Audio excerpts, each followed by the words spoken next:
guys! Welcome back to my channel. So for today's video is another layout na naman ang ating gagawin using Microsoft Word. And this time, ang gagawin naman natin ay may theme na simple page na pang wedding invitation using Microsoft Word. So kung naghahanap kayo ng ganitong theme na parang minimalist lang siya and simple lang siya and then ang kulay niya is peach, sobrang swak nito sa inyo. Dahil sobrang ganda at sobrang simple lang nitong gawin or sobrang dali lang nitong gawin. So kung gusto nyo ang layout nito, i-prepare nyo lang or i-download nyo lang dyan sa Google ang peach flowers. So yun lang yung image na kailangan natin dito.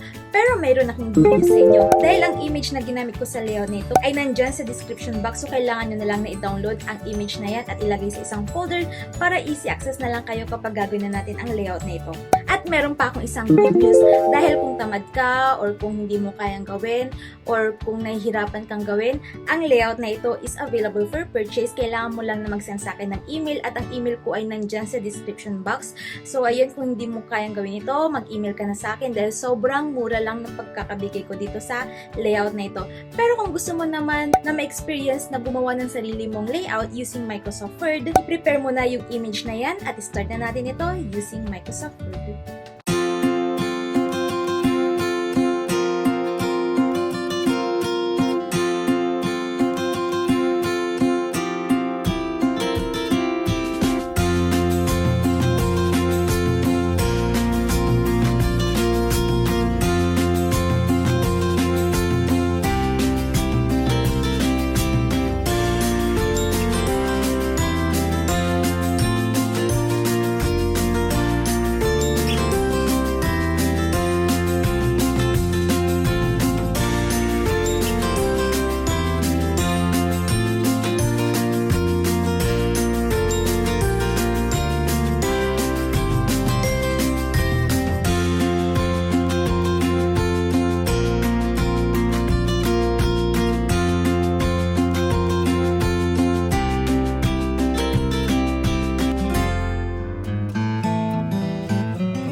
So, ayun, meron na tayo nitong simple pitch na pang wedding invitation using Microsoft Word. So, sana nagustuhan ninyo ito, and kung may mga request and suggestion pa kayo, pwede kayo mag-comment dyan sa baba at gagawin natin yan ng video. Again, thank you so much for watching and see you sa aking next video.